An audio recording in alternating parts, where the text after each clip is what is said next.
and thicker than its predecessor due in large part to that big display. And the phone is also about 15 grams heavier. But the S5 does move away from the glossy feel of the S4 as Samsung has opted for a soft touch material for the back. On the front, we do still have the same layout, but instead we have a change from the menu button of the S4 to a recent apps button for the S5.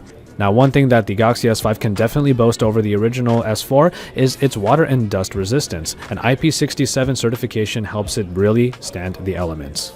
As far as the screens go, we do have a slightly larger screen on the Galaxy S5, the Super AMOLED screen coming in at 5.1 inches compared to the 5-incher that was on the Galaxy S4. Yes, these are essentially identical screens, however, and that means that you have some oversaturated colors, but overall really good and enjoyable performance in that user experience for the display. While we do see a big update in the processing package for the Galaxy S5, we will say that the Snapdragon 600 that was originally in the S4 is still doing a great job even to this day, and that should only mean that the Galaxy S5 will really set a higher bar when it comes to processing power.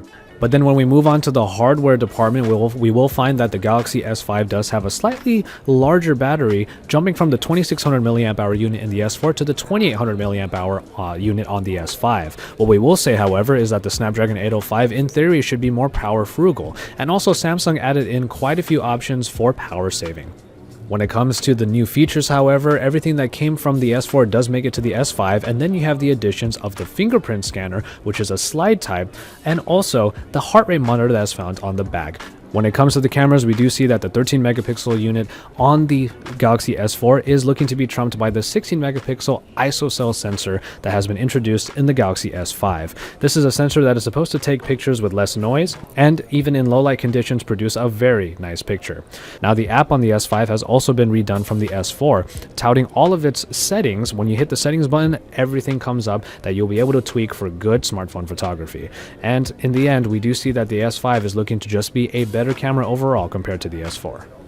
And finally, when it comes to software, we were really hoping that there was going to be a big evolution from the S4 to the S5 when it comes to TouchWiz. Unfortunately, some of the aspects of TouchWiz were changed, but not enough in order to make it really feel like a big difference.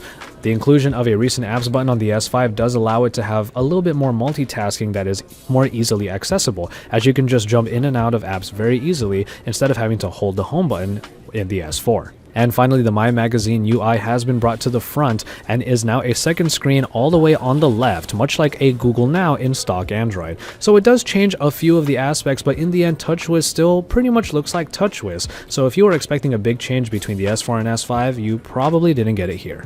In the end, both of these phones do represent some of the best that Samsung has had to offer, and in terms of the S5, it just continues that tradition. Whether or not all of the new things are going to be useful for you is definitely a question that you can answer for yourself, but the S4 is definitely no slouch, so it doesn't deserve to just be dismissed in this comparison.